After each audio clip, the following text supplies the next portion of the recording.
খুলনাবাসীর পক্ষ থেকে সকলকে জানাই, কেউ দয়া করে ড্রেনে ময়লা ফেলাবেন না। নির্দিষ্ট জায়গায় ময়লা ফেলানোর জন্য অনুরোধ করব সকল দেশবাসীকে। প্লিজ আপনারা কেউ ড্রেনে ময়লা ফেলাবেন না, দয়া করে আপনাদের আমার বিশেষ অনুরোধ। খুলনা জেলার আমাদের বিএনপির মঞ্জু ভাইয়ের পক্ষ থেকে দয়া করে কেউ ড্রেনে ময়লা ফেলাবেন না। নির্দিষ্ট জায়গায় ময়লা ফেলান। পরিবার পরিজন নিয়ে সুস্থ শরীরে থাকার জন্য বিশেষ অনুরোধ করব সকল দেশবাসীকে। আমরা দেশে যে পরিমাণ ড্রেনে ময়লা দেখি, তাতে আমাদের ছেলেমেয়ের মশা প্রতি সেকেন্ডে 500 মিলি মশা তৈরি হয়, বাচ্চাদের ক্ষতি করে। আর এই ডেঙ্গু অসুখ, বিভিন্ন অসুস্থ ওই মশা কামড় দিলে সেখান থেকে পয়জন ঢুকে বিভিন্ন অসুস্থ করতে হয়।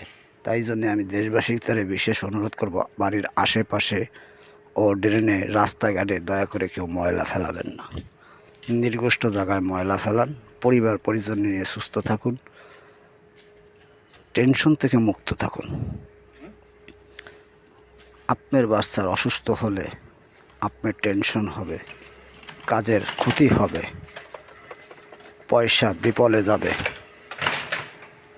সেই জন্য আমি দেশবাসীর দ্বারা বিশেষ অনুরোধ করব, সকলের দ্বারা দয়া করে কেউ ড্রেনে ময়লা আপনারা ফেলাবেন না। নির্দিষ্ট জায়গায় ময়লা ফেলানোর জন্যে আপনাদের সকলের কাছে আমার বিনত অনুরোধ থাকবে। মানুষকে ভালোবাসুন, পরিবার পরিজন নিয়ে সুস্থ থাকুন।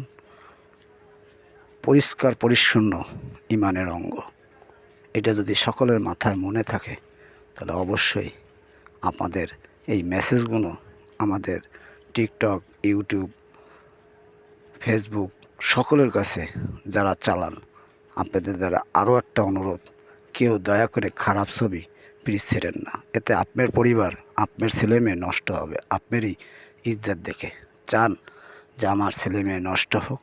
যদি না চান, সুন্দরভাবে বাঁচতে চান, সৎভাবে বাঁচতে চান, তাহলে অবশ্যই কেউ খারাপ ছবি আপলোড করে ছাড়বেন না। প্লিজ আপনাকে দ্বারা আমার হাতে পায়ে ধরছি। আল্লাহ হাফেজ, ভালো থাকবেন, সুস্থ থাকবেন।